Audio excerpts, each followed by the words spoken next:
छत्तीसगढ़ में तीसरे और अंतिम चरण का मतदान 7 मई को होना है और मतदान के ठीक पहले भारतीय जनता पार्टी का ये दावा करना कि छत्तीसगढ़ की 11 से 11 लोकसभा सीटों पर भारतीय जनता पार्टी की जीत होगी और अब महज 48 घंटों के बाद चुनाव होने हैं। छत्तीसगढ़ की 7 सीटों पर मतदान होने हैं 7 मई को और चुनाव के ठीक पहले हमने चुनावी चर्चा पर भारतीय जनता पार्टी के लीडरों से हमने चर्चा की है और इस खास चुनावी चर्चा में देखिए प्रदेश प्रवक्ता केदार गुप्ता क्या कुछ कहते हैं। छत्तीसगढ़ सहित भारत में लोकसभा चुनाव का आगाज हो चुका है, कई सीटों पर मतदान हो चुके हैं और बात करते हैं हम छत्तीसगढ़ की, तो छत्तीसगढ़ में तीसरे और अंतिम चरण का जो चुनाव मतदान जो होना है वो 7 मई को होना है और 7 मई को छत्तीसगढ़ की जो जनता है केंद्र में किसकी सरकार बनेगी ये तय करने वाली है। फिलहाल इन उठापटक के बीच में सियासी बयानबाजियां भी काफी हो रही हैं, लेकिन अभी हम फिलहाल बात करेंगे चुनावी तैयारियों, क्योंकि महज अब 48 घंटे बचे हैं। बाकी की जो बची हुई 7 सीटें हैं छत्तीसगढ़ की लोकसभा सीटें, उसमें मतदान होने में क्या कुछ है सारी तैयारियां हम बात करेंगे। हम बात करते हैं भारतीय जनता पार्टी की तैयारियां कैसी हैं, किस प्रकार से उनकी सभाएं हो रही, क्योंकि हम लगातार देख रहे हैं कि मुख्यमंत्री विष्णुदेव साय जो हैं लगातार चुनावी सभा को संबोधित कर रहे हैं। बड़े बड़े शीर्ष नेता भी यहाँ पर रायपुर पहुंच करके, छत्तीसगढ़ पहुंच करके चुनावी सभाओं को संबोधित करते हुए केंद्र में तीसरी बार भारतीय जनता पार्टी की सरकार बनाने की अपील कर रहे हैं। क्या कुछ है पूरी तैयारियां, हमारे इस चर्चा में हमारे साथ में जुड़े हुए हैं प्रदेश प्रवक्ता केदार गुप्ता जी हमारे साथ में हैं। केदार जी, सबसे पहले तो आपका बहुत बहुत स्वागत है। जिस प्रकार से अब चुनाव की तैयारियां चल रही हैं, आगाज हो चुका है, 2 चरणों के मतदान हो चुके हैं, प्रतिशत काफी अच्छा देखने को मिल रहा है और भारतीय जनता पार्टी आश्वस्त है कि 11 की 11 सीटें जीतेंगी। कैसी तैयारियां हैं, क्या लग रहा है आप लोगों को? देखिए, डबल इंजन की सरकार, मोदी की गारंटी, विष्णु का सुशासन। छत्तीसगढ़ में जब से अभी भारतीय जनता पार्टी की सरकार बनी है 3-4 महीनों में माननीय विष्णुदेव साय मुख्यमंत्री जी ने किसान भाइयों का 145 लाख टन धान खरीदा। उसका पैसा तुरंत उनके खाते में लगभग 33,000 करोड़ रुपए चला गया। 13,200 करोड़ के आसपास इस साल का बोनस था, वो भी चला गया। 2 साल का बोनस जो हमने वादा किया था 3,716-26 करोड़ रुपए, वो भी चला गया। उसके साथ महतारी वंदन कार्ड की तीसरी किस्त भी चली गई। तो लगातार हमने जो वादा किया था वो निभा रहे हैं। और सबसे बड़ी बात, जो दलित वंचित लोगों का प्रधानमंत्री आवास माननीय भूपेश बघेल जी ने रोक रखा था, वो 18 लाख मकान की राशि स्वीकृत करने के बाद ही माननीय मुख्यमंत्री विष्णुदेव साय जी अपने आवास गए, सरकारी आवास। उसका 8,714 करोड़ रुपए। तो कुल मिला के आप देखेंगे तो 54-55 हजार करोड़ की राशि भारतीय जनता पार्टी ने 3 महीने में छत्तीसगढ़ के मतदाताओं को, किसानों को, महिलाओं को, युवाओं को दिया ताकि उनका जीवन स्तर ऊंचा उठ सके। मोदी जी की गारंटी है, वो 80 करोड़ लोगों को 5 किलो चावल कोविड के बाद से लगातार मिल रहा है। तो मुझे ऐसा लगता है कि माननीय भूपेश बघेल की सरकार ने जैसे छत्तीसगढ़ को लूटा, उसके बाद विष्णुदेव साय जी की सरकार लगातार विकास के काम के साथ जनता के उद्धार में लगी हुई है। इसलिए हमें 11 की 11 सीटें मिलेगी और मोदी जी का जो राष्ट्रीय स्तर पर काम है वो दिखता है और जनता को मोदी पर भरोसा है। जिस प्रकार से लगातार भारतीय जनता पार्टी के जो लोग हैं, जो प्रत्याशी हैं, वो मोदी जी का चेहरा लेकर जनता के बीच जा रहे हैं। आप लोग भी केंद्र सरकार की जितनी भी योजनाएं हैं उनको धरातल पर उतारते हुए लोगों के बीच में आप लोग सभाएं कर रहे हैं। लोगों का क्या प्रतिक्रिया जो आती है लोगों की, जिस प्रकार से भारतीय जनता पार्टी को तो विश्वास है, आश्वस्त है कि पूरी 11 की 11 सीटें आपकी होंगी, लेकिन जब आप जनता के बीच जाते हैं तो जनता के बीच जो जनता का जो अनुभव है पिछली सरकार का और अभी ये 3 महीने की सरकार का, कितना फर्क नजर आता है? जनता क्या कहती है? देखिए, बहुत बड़ा फर्क दिखता है। और जब मोदी जी 2023 के विधानसभा चुनाव में आते थे तो उन्होंने एक नारा दिया था, औ नहीं सहीबो बदल के रहीबो। ये मोदी जी ने छत्तीसगढ़ी भाषा में कहा था और उस नारे ने सबको सारा संदेश दे दिया और इस सरकार बदल गई। मोदी जी यहाँ की पीड़ा जानते थे और मैं आपको कहूँगा कि भारत देश में, भारत राष्ट्र में महात्मा गांधी जी के नाम के बाद अगर गली मोहल्लों में कोई नाम जानता है तो बापू का नाम महात्मा गांधी जी का राजनीति के क्षेत्र में और राष्ट्र के सेवा के लिए जानता है। वैसे अब कोई दूसरा नाम है कि गली मोहल्ले में छोटे बच्चे से लेके 75-80 साल, 85 साल की बुजुर्ग महिला और पुरुष अगर किसी का नाम जान रहे हैं सेवा के माध्यम से राजनीति में, तो माननीय नरेंद्र दामोदर दास मोदी का मान रहे हैं। ये जब लोगों के से मिलने जाते हैं तो कहते हैं ये घर तोला कौन दीस, तो की थे कि वो प्रधानमंत्री मोदी हवे ना, वो हदीस है। तो चावल कैसे मिला थे, नहीं मिला थे कोविड काल के बाद जो है, तो मन की थे कि घर में काम नहीं रही, कोविड काल में सबो बंद हो गए रही, तब वो मोदी जी के ऐसे गारंटी आई और 5 किलो चावल हमला मिला थे। पर दुख वो समय हुई जब भूपेश बघेल के सरकार रही, 5 किलो में भी उमन डाका डाले कोशिश करे। तो मेरा मानना है कि छत्तीसगढ़ वासी के मन में बसे हैं मोदी जी, और विष्णुदेव साय जी ने जो गारंटियों को पूरा किया है, तो कमल छाप की एक अपनी पहचान दलित, गरीब, किसान, युवा, महिला, विद्यार्थी सबके बीच बनी है, और कमल छाप सबके मन में बस गया है।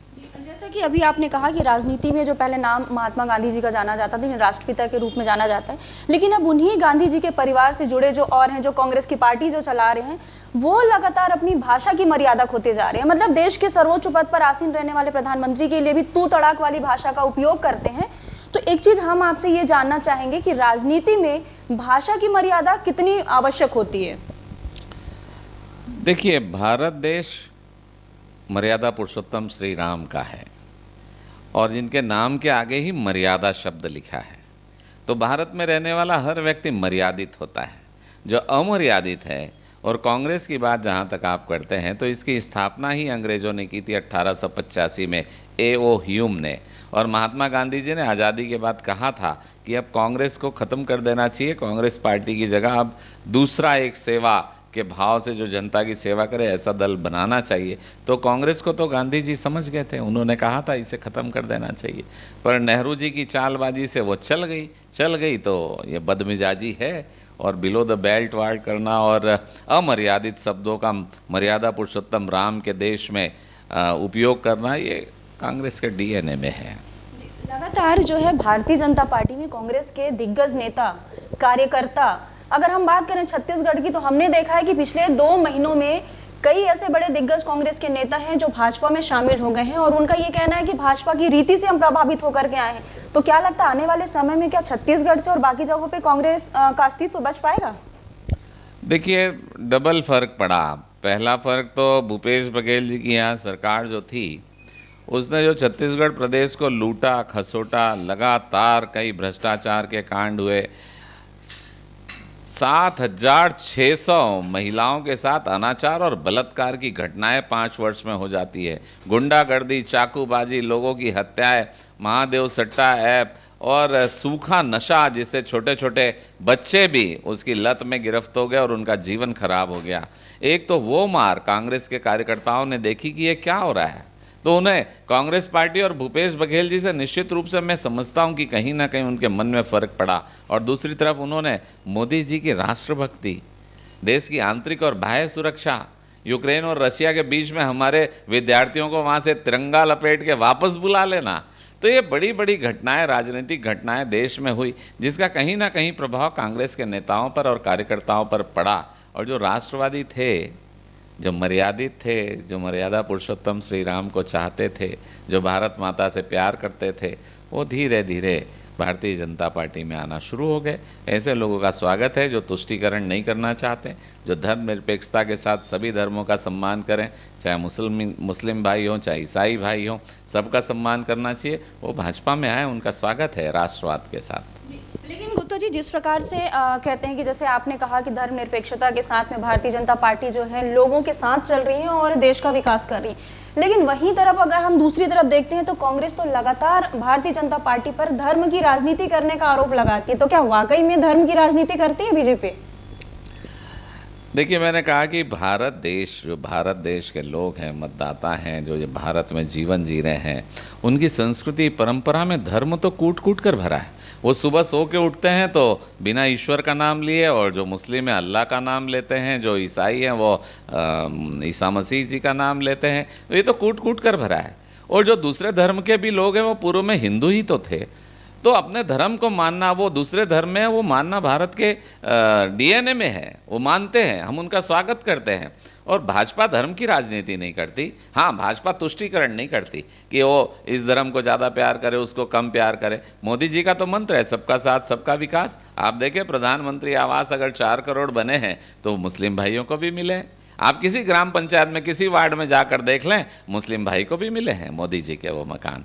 आप 5 लाख आयुष्मान योजना की बात करें तो हर मुस्लिम गरीब परिवार को मिला होगा जो उसकी पात्रता रखते हैं। तो मुझे ऐसा लगता है कि कांग्रेस ये बोलते बोलते अब थक चुकी है कि कि भाजपा हिंदूवादी है। अरे भाजपा राष्ट्रवादी है भाई, और भाजपा राष्ट्रवादी है तो राष्ट्र में रहने वाले सारे धर्म के लोग भारतीय जनता पार्टी के हैं। मोदी जी ने तो कहा है लिखो ना मैं मोदी का परिवार, कोई मना किया है क्या मुसलमान भाइयों को कि आप मत लिखो? लिखो, राष्ट्रवादी हैं माननीय मोदी जी, राष्ट्रवादी है भारतीय जनता पार्टी। सारे धर्म संप्रदाय के लोगों का पालन करना, पोषण करना, सेवा करना हम सब का काम है अगर हम शासन प्रशासन में हैं तो।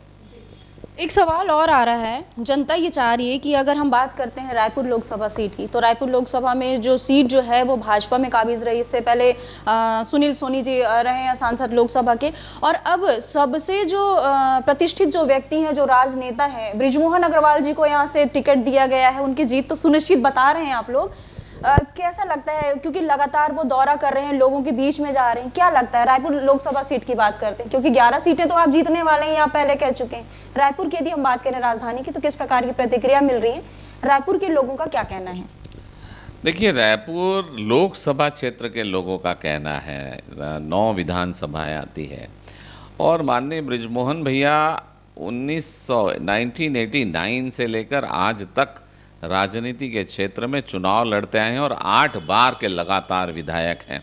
और इस बार तो जनता ने रिकॉर्ड तोड़ दिया। जनता ने इतना प्यार और इतना स्नेह दिया और इतना विश्वास व्यक्त किया कि 67,000 के करीब 66,600 कुछ वोट से वो विधानसभा चुनाव जीते हैं। पूरे प्रदेश में सबसे ज़्यादा वोटों से जीते हैं, और जीते भी क्यों ना।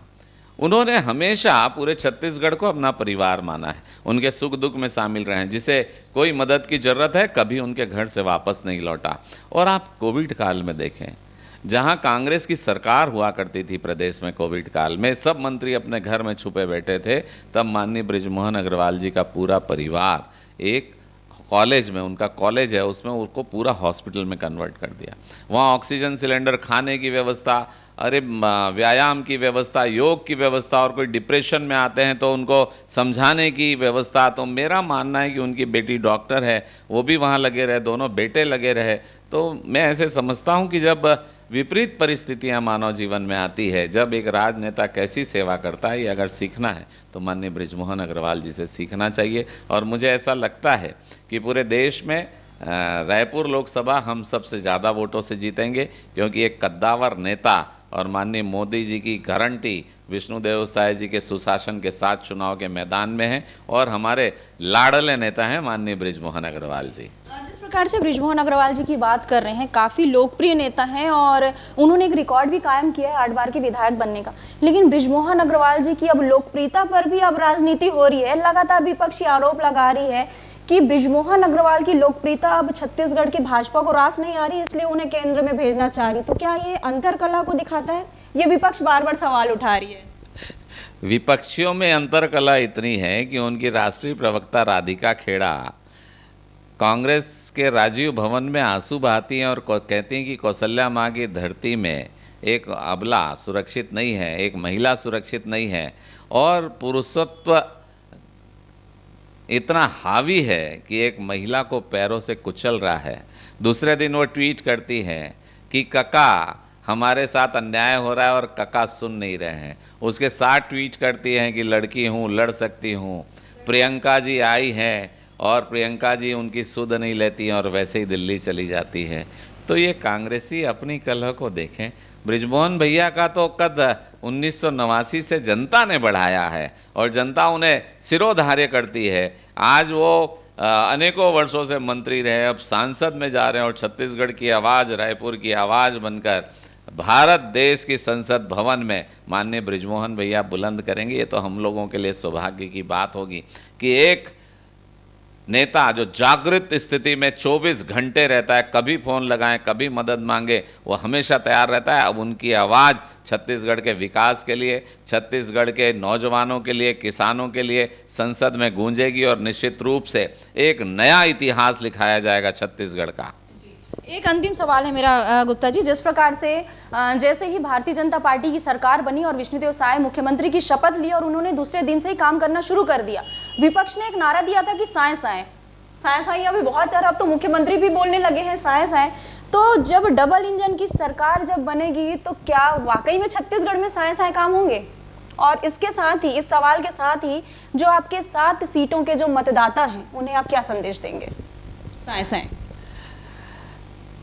देखिए, माननीय विष्णुदेव साय जी जैसा ईश्वर ने नाम दिया है, परिवार वालों ने नाम दिया है विष्णुदेव, तो विष्णु जी का काम, हमारे शास्त्रों में भगवान विष्णु का काम है कि जगत का पालन करना।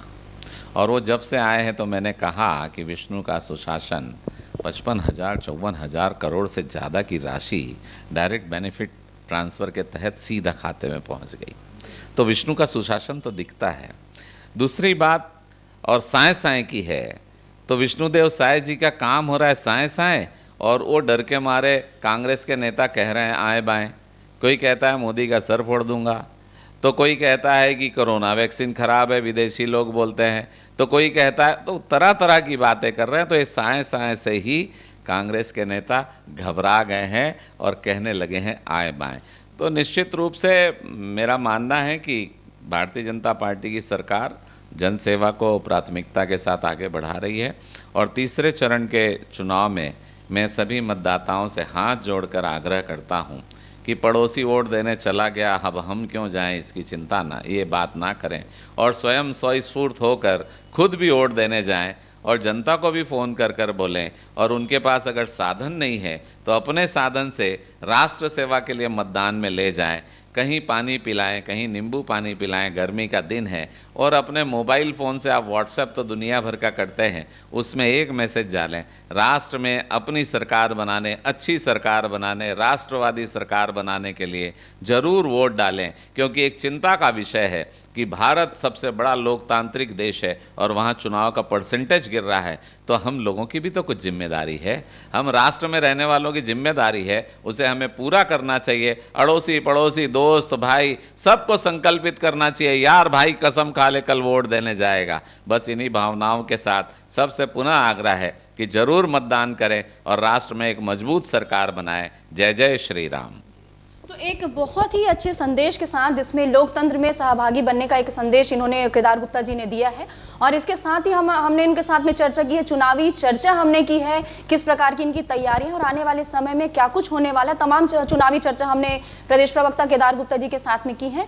अब इनसे हम जब बात कर रहे थे तो ये पूरी तरह से आश्वस्त हैं कि पूरी 11 की 11 सीटें छत्तीसगढ़ की हैं वो केंद्र के खाते में जाएंगी, यानी कि मोदी जी के खाते में जाएंगी। आश्वस्त हैं पूरी तरीके से। लेकिन अब बात यहाँ पर आके रुकती है कि आखिर जब चुनाव का परिणाम आएगा तो चुनाव का परिणाम किसके पक्ष में जाता है, ये आने वाला समय बताएगा। लेकिन फिलहाल भारतीय जनता पार्टी ये दावा करती है कि ये जो है केंद्र में एक बार फिर से नरेंद्र मोदी की सरकार बनने वाली है। सारा दारोमदार जनता पर है। अब देखना होगा कि आने वाले समय में किसकी सरकार केंद्र में बनती है। इस खास कवरेज के लिए ताकेश्वर साहू के साथ अंबिका मिश्रा, रफ्तार मीडिया, छत्तीसगढ़।